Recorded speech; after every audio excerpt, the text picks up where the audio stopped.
été très violent. Je l'ai un petit peu mal vécu au départ parce que les contractions, étant donné que j'ai été déclenchée, ont été vraiment intenses. Et dès que j'ai eu la péridurale, forcément, cette douleur s'est bien apaisée. Et par contre, ça a été très très long. J'ai plus ressenti un profond soulagement du fait que tout soit bien passé parce qu'on a quand même eu quelques complications, enfin ma femme a eu des complications. À un moment donné, pendant l'accouchement, le cœur du bébé s'est arrêté. Là, c'est la grande panique. Je regardais juste les médecins. Mon mari, je le mettais un petit peu de côté puisque je me dis, c'est pas lui qui va m'apporter la solution. Vous avez 12 personnes qui rentrent en même temps.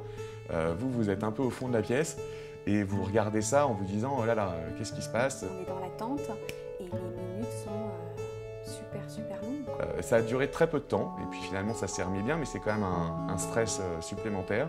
Les appréhensions, elles ont été plutôt techniques parce que ce que je redoutais le plus, moi, c'était de changer les couches. Avant la naissance d'Andrea, personnellement, j'avais pas énormément d'appréhension parce que j'avais tellement envie d'être maman que voilà, j'avais l'impression de tout savoir faire. C'est vrai qu'il y a l'idéal et la réalité et bien sûr, on n'est pas prêt pour tout. Maman, histoire de bien vous mettre face à vos responsabilités, vous dit tu changes la couche, bon bah faut y aller et puis finalement bah, ça se passe tout seul et j'ai réussi à changer mes couches. Enfin, pas les miennes, celles de mon enfant.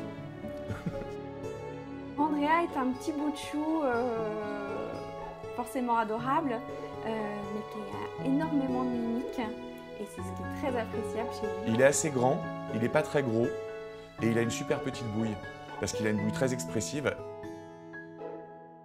Ce que j'apprécie le plus chez lui, c'est son petit nez, puisqu'on m'avait fait tellement peur avant à l'échographie. Oh là là, mais j'ai l'impression que ton fils a un grand nez et au final, il a deux petits trous de narine mignons comme tout.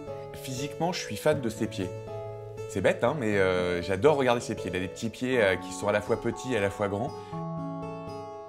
Le choix du prénom a vraiment été chaotique. Ça nous a pris quelques soirées avec le livre des prénoms en livre de chevet. On les a tous faits, on n'en a retenu aucun et puis je sais pas pourquoi.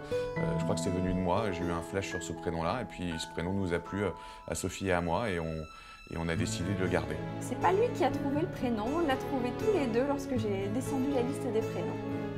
La première fois que j'ai croisé le regard de mon fils, bah, c'était à la naissance en fait. Lui ne m'a pas vu a priori parce que je pense qu'il voit rien.